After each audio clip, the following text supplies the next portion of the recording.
Tony D and Little Joan, and this is your Screenwriter's Rant by request again. Special shout out to one of my new viewers, uh, Hamza. I hope I'm saying that right. Who is making all these great suggestions. We have a movie called "If I Had Legs, I'd Kick You," a boxing film with Orlando Bloom called "The Cut," and a sort of a kids film maybe called Sarah's Oil. Smash like and subscribe. Thank you for smash liking and subscribing. Check out my books. The links are in the description. Comedy horror in South Jersey. It's the Pineys books 1 through 18. Available at Amazon.com. Don't forget, Kindle Unlimited is free. So this is called "If I Had Legs, I'd Kick You," about a woman who is having a hard time with her life. Conan O'Brien is her therapist. I guess it's supposed to be a comedy. It's kind of hard to tell. It's a little too grounded and not very funny. And her complaints seem like, okay, you have problems, lady. We all got problems. I don't know. Take care of them. Why is this funny that she has problems? I kind of hate movies like this because they paint people's problems as either a wacky adventure, which it's not, it's just regular day-to-day stuff, or it's just boring. It's just boring. I think this is her love interest. I'm not sure.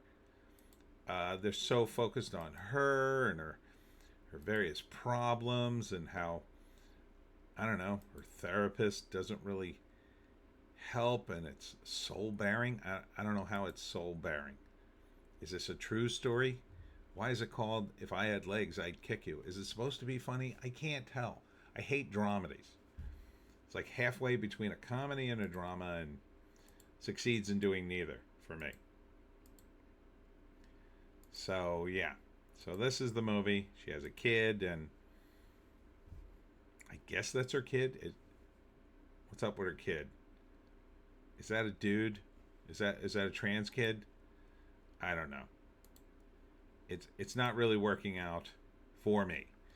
But let's read the write-up, I guess. From the writer-director Mary Bronstein, starring Rose Byrne, Conan O'Brien, Daniel McDonald, and ASAP Rocky. Again, he's in a movie? In theaters in October. Director Mary Bronstein. I'll take a stab at it. First act, she's a woman with lots of problems. Her therapist doesn't help. And, I don't know, she tries some stuff and it doesn't work, and things just get worse and then worse in the second act till her daughter drives her crazy, and they end up living out of a hotel room because the little girl wrecks the house. And then, I don't know, she eventually quits her job and gets a better job.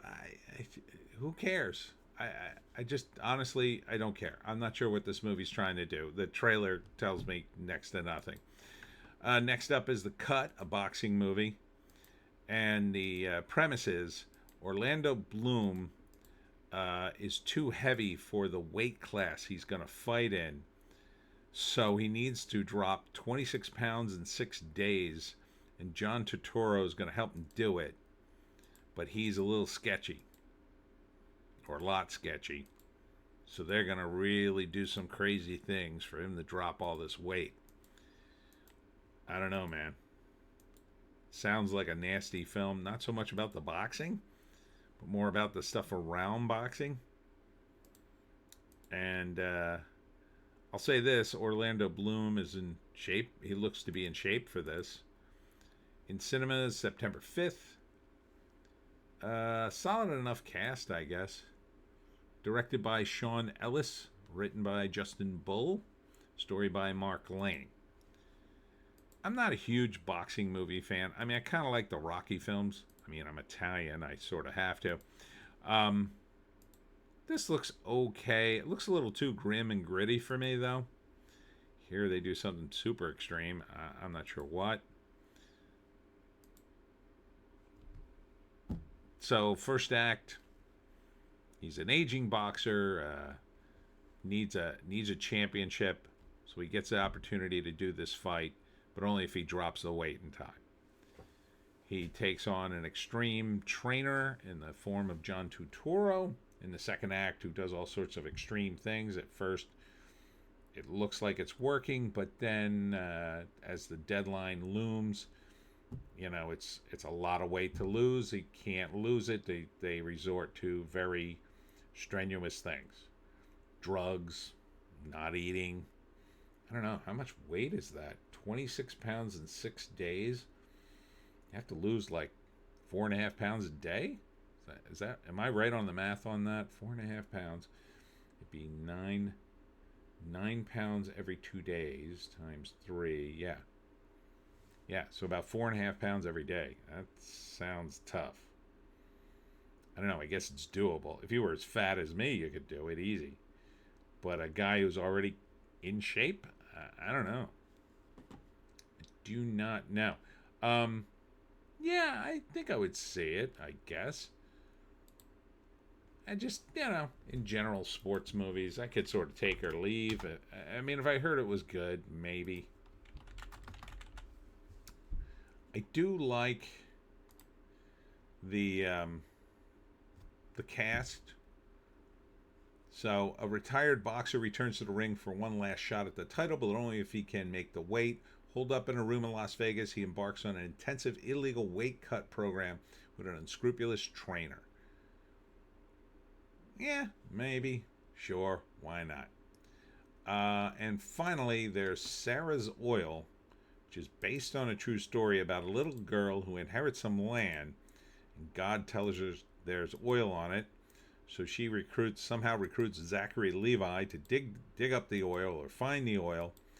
If they become partners, it's kind of like a fun Disney movie, or the kind that Disney used to make. And then they run into some problems. They confirm there's oil in the land, probably in the second act, and then they have to go to this woman for $2,000, which is a lot of money in the Old West. But she gives it to them, no problem. And then there's guys trying to steal the land, and they got guns, and the nice people are with the little girl, and the bad people try to steal the land. And Zachary Levi saves the day, and everybody's having a nice time at the end of this movie. So, I don't know. I never heard of this story.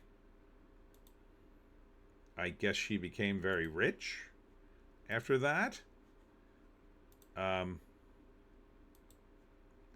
So, I don't know. Maybe. It's a little too hokey for me. More for children. Zachary Levi's doing, nice movies. I like that it's a positive movie. Seems very, warm and fuzzy kind of movie. Everybody wins. Good guys win at the end kind of thing. I'm not opposed to that, but I probably wouldn't watch this. It's a little too much for kids for me personally, but maybe for your kids. When she discovers what she discovers is about to change everything. Witness the powerful true story of Sarah Rector in Sarah's Oil. Was she a real person? I guess she was. November 7th. I guess that's not a bad time to release it. Here she is. Oh, yeah. She was an American oil magnate since childhood. Under the Treaty of 1866, due to birthright as a black grandchild of Creek Indians. Born before the American Civil War, she inherited land that was surprisingly discovered oil rich and produced over $300 of oil, the equivalent to $10,000 per day. She was known as the richest, I won't say that word, I'll say black girl in the world. Wow, so it's a true story. That's kind of cool. No idea. But then again, it's Wikipedia, so maybe it's all made up. Sure, okay. Maybe. I don't know. I wouldn't pay for it. I wouldn't go to the theater. If it showed up on streaming, I was bored, maybe I'd tune in. I kind of feel like I got everything I need to know out of that Wikipedia entry, quite frankly. But all right, so let's rate these movies. Jeez. Yeah, I got to put this movie on the bottom. I have no idea really what it is. If I had legs, I'd kick you. Did I do the IMDb on this? It seems like I'm missing something here. Yeah, here it is. Let me read the write-up on this one. With her life crashing down around her, Linda attempts to navigate her child's mysterious illness, her absent husband, a missing person, and an increasingly hostile relationship with her therapist. Sounds like it should be funny. It says dark comedy, psychological drama, comedy and drama. Not sure why they're hiding the child in this. Yeah, there's something odd about this movie. I guess I would put it on the bottom. Not really doing much for me, even though Conan O'Brien's in it. After that, I guess it would be Sarah's Oil, because, you know, these kind of movies, although they're wholesome and nice, I don't have kids, so they're just kind of boring for me.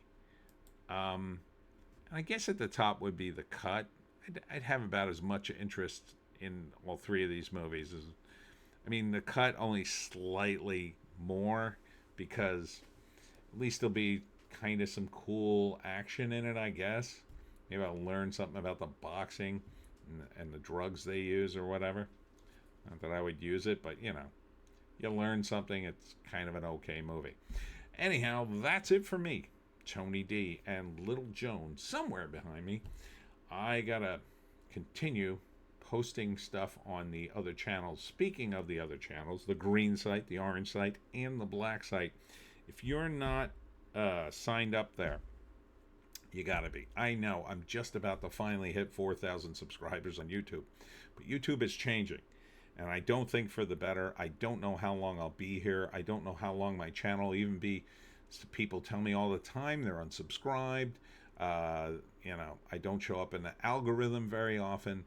So you need to be at Rumble, Bitchute, and Odysee. There, I said it. I'm not even supposed to say it, because I'll probably get demoted in the algorithm. But at this point, I don't see how much further I could be demoted. So I will get over 4,000. I'm determined to get over 4,000 subs here. But definitely follow me on at least one of those, because if you suddenly see my channel disappear, know that I'm always posting over there, and I have 2 exclusive videos over there every day. So if you want to see the spicier stuff, come over to the other channels. And that's it for me. We'll see you